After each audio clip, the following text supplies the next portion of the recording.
எல்லோருக்கும் வணக்கம். நான் Malini. Welcome to cook with Malini. நம்ம இன்னைக்கு ரொம்பவே டேஸ்டியான மசாலா உதிராத மீன் வறுவல் ரெசிபி தான் பார்க்க போறோங்க.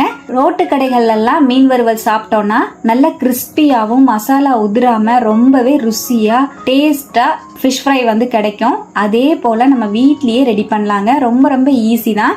இந்த சீக்ரெட் மசாலாவை மட்டும் ரெடி பண்ணி வச்சிட்டிங்கன்னா போதுங்க. ரொம்ப ரொம்ப ஈஸியாக வீட்டில் ஃபிஷ் ஃப்ரை ரெடி பண்ணிடலாம். நீங்கள் எந்த மீனில் வேணாலும் இந்த ஃபிஷ் ஃப்ரையை வந்து ட்ரை பண்ணலாங்க. இப்போ ரொம்பவே டேஸ்டியான மசாலா உதிராத மீன் வறுவல் எப்படி செய்யறதுன்னு பார்க்கலாங்க. இன்னைக்கு 1 கிலோ அளவு வாவல் மீனும் 1 கிலோ அளவு மத்தி மீனும் எடுத்திருக்கேங்க ஃப்ரை பண்ணுறதுக்கு. நான் சொல்லியிருக்கிற அளவுகள் எல்லாமே 2ல இருந்து 2.5 கிலோ மீனுக்கு வந்து சரியா இருக்கும். நீங்க கம்மியான அளவுல செய்யற மாதிரி இருந்தா நான் சொல்லியிருக்கிற அளவுகள்ல பாதி அளவுக்கு எடுத்துக்கோங்க. மீன் எல்லாமே நல்லா வாஷ் பண்ணி கிளீன் பண்ணி எடுத்து வச்சிருக்கேன். இது அப்படியே இருக்கட்டும்.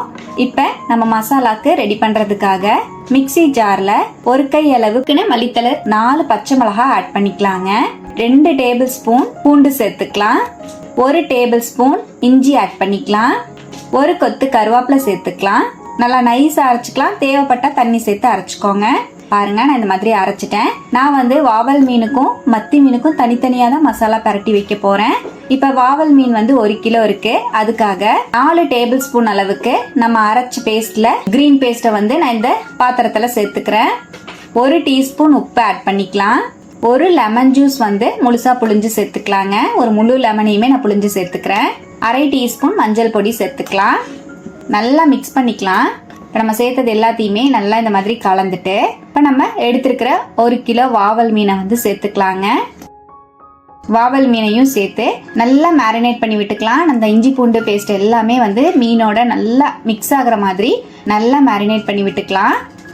பாருங்க, மீனை நல்லா இந்த மாதிரி நம்ம சேர்த்துருக்கிற மசாலோட நல்லா மேரினேட் பண்ணிட்டேன். இப்போ இது அப்படியே ஒரு 10 நிமிஷம் ஊற வச்சுக்கலாம். உங்களுக்கு டைம் இருந்தால் நீங்கள் ஒரு அரை மணி நேரம் கூட ஊற வச்சுக்கலாங்க.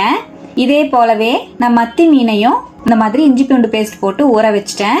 இது அப்படியே இருக்கட்டுங்க, ஊறி வரட்டும். இப்போ நம்ம ஃபிஷ் ஃப்ரைக்கு ஸ்பெஷல் பொடி ரெடி பண்ணிக்கலாங்க. நமக்கு ரோட்டு கடைகள்லாம் தயார் பண்ணி தர மாதிரி தான் நம்ம இன்னைக்கு பொடி ரெடி பண்ணியிருக்கோம். அதுக்காக 1/4 கப் அளவு கார்ன்ஃப்ளவர் மாவு, 1/4 கப் அளவு அரிசி மாவு, 1 டேபிள் ஸ்பூன் மைதா மாவு, 1 டீஸ்பூன் காஞ்ச வெந்தயக்கீரையை நல்லா வறுத்துட்டு பொடி பண்ணியிருக்கேன். அதையும் ஆட் பண்ணிக்கலாம். 1 table spoon Kashmiri chilli powder. Kashmiri chilli powder இல்லை அப்படின்னா நீங்கள் சாதாரண மிளகாத்தூள் 2 டீஸ்பூன் அளவுக்கு ஆட் பண்ணிக்கோங்க. 1 டீஸ்பூன் ஜீரக பொடி சேர்த்துக்கலாம். 1 டேபிள் ஸ்பூன் கொத்தமல்லி பொடி சேர்த்துக்கலாம். 1 டீஸ்பூன் கரம் மசால் பொடி சேர்த்துக்கலாம். 1 டீஸ்பூன் உப்பு சேர்த்துக்கலாம். நம்ம மீன்ல ஆல்ரெடி உப்பு சேர்த்து தான் மேரினேட் பண்ணி வச்சிருக்கோம். இதுல உப்பு வந்து அதுக்கு தகுந்த மாதிரி நான் சேர்த்திருக்கேன். நீங்க வேணும்னா உப்பு செக் பண்ணிட்டு ஆட் பண்ணிக்கோங்க. இப்போ எல்லாத்தையும் சேர்த்து நல்லா மிக்ஸ் பண்ணி விட்டுக்கலாம். அவ்வளவுதான். இப்ப பாருங்க, நல்லா மிக்ஸ் பண்ணிட்டு இப்போ இதோடவே 1 டீஸ்பூன் குருமிளகு தூள் சேர்த்துக்கலாங்க. நம்ம மிளகாத்தூளும் சேர்த்திருக்கோம். நான் வந்து காஷ்மீரி மிளகாத்தூள் சேர்த்திருக்கிறனால குருமிளகு தூள் 1 டீஸ்பூன் அளவு சேர்த்திருக்கேன். நீங்க நார்மல் மிளகாத்தூள் சேர்க்கிற மாதிரி இருந்தா 1/2 டீஸ்பூன் சேர்த்துக்கோங்க. நல்லா மிக்ஸ் பண்ணிக்கலாம். இப்ப நல்லா கலந்துட்டேன். இப்ப நம்ம ரெடி பண்ணிருக்கிற பொடி பாத்தீங்கன்னா கொஞ்சம் எக்ஸ்ட்ராவாவே நான் ரெடி பண்ணியிருக்கேன். அப்படியே வந்து மீனை சேர்த்து புரட்டினோம்னா மொத்த பொடியும் வந்து நமக்கு யூஸ் ஆயிடும். பாதி பொடியை நம்ம வெளியே எடுத்துட்டு மீன் பொரிக்கும் போது தேவைப்பட்ட மீதி பொடியை வந்து நம்ம சேர்த்துக்கலாம். நான் இந்த பாட்டில்ல எக்ஸ்ட்ரா இருக்கிற பொடியை வந்து நான் வெளியே எடுத்துக்கிறேங்க. பாருங்க, இந்த பொடியை நீங்க இன்னும் கூட எக்ஸ்ட்ராவா ரெடி பண்ணி வச்சுட்டு 3 மாசம் வரைக்கும் வச்சு ஸ்டோர் பண்ணி வச்சு யூஸ் பண்ணிக்கலாங்க. ரொம்பவே ஈஸியா இருக்கும் உங்களுக்கு ஒர்க்கு. இப்ப நம்ம ரெடி பண்ணி வச்சிருக்கிற இந்த பொடியை அப்படியே எடுத்து வச்சிடலாம். இப்ப நம்ம மீனையும் பாத்தீங்கன்னா நான் ஒரு அரை மணி நேரம் ஊற வச்சிருந்தேன். மீன் நல்லா ஊறி வந்திருக்கு. இப்ப நம்ம ரெடி பண்ணி வச்சிருக்கிற பொடியில நம்ம ரெடி பண்ணி வச்சிருக்கிற மீனை அப்படியே போட்டு பரட்டி எடுத்துக்கலாம். அவ்வளவுதான். இதே போல நம்ம எல்லா மீனையுமே பரட்டி எடுத்துக்க வேண்டியதுதாங்க. நம்ம மீனோட மசாலாலாம் போட்டு ஊற வச்சு செய்யும் போது மசாலா எல்லாமே எண்ணெயில பொரிக்கும் போது உதிர்ந்துரும். ஆனா இந்த மாதிரி நம்ம மீன்ல மசாலா கோட் பண்ணி எடுத்து செஞ்சு பாருங்க, மசாலா உதிராம சூப்பரா வருங்க. இதே போல ஒவ்வொரு மீனையுமே நம்ம இந்த மாதிரி கோட் பண்ணி எடுத்து வச்சுக்கலாம். பொடி தேவைப்பட்டுச்சுன்னா எக்ஸ்ட்ராவா நம்ம எடுத்து வச்சிருக்கிற பொடி வந்து சேர்த்துக்கலாம். ஆனா எனக்கு இந்த எக்ஸ்ட்ரா பொடி தேவைப்படலைங்க. நம்ம எடுத்து வச்சிருக்கிற பொடியே கரெக்டா இருந்தது. இந்த மாதிரி நான் ஒரு 5-6 மீனை மட்டும் கோட் பண்ணி எடுத்து வச்சிருக்கேன். வறுக்க இந்த மாதிரி கோட் பண்ணி நம்ம எடுத்து வச்சுக்கலாம். இப்போ நம்ம கோட் பண்ணி வச்சிருக்கிற மீன் எல்லாத்தையுமே ஃப்ரை பண்ணி எடுத்துக்கலாங்க. ஃப்ரை பண்ணுறக்கு இந்த மாதிரி கடாயில் ஆயில் சேர்த்துருக்கேன். ஆயில் நல்லா ஹீட்டாக இருக்கு. ஹை ஃப்ளேமில் வச்சுருக்கேங்க. இப்போ மீனை வந்து சேர்த்துக்கலாம். மீனை சேர்த்துட்டு ஹை ஃப்ளேம்லயே வச்சு திருப்பி திருப்பி விட்டு நல்லா ஃப்ரை பண்ணி எடுத்துக்கலாம். தவால ஃப்ரை பண்ணக்கூடாது. இந்த மசாலா போட்டதுக்கு அப்புறம் நீங்க கடாயில போட்டு இந்த மாதிரி டீப் ஃப்ரை பண்ணி தான் எடுக்கணும்.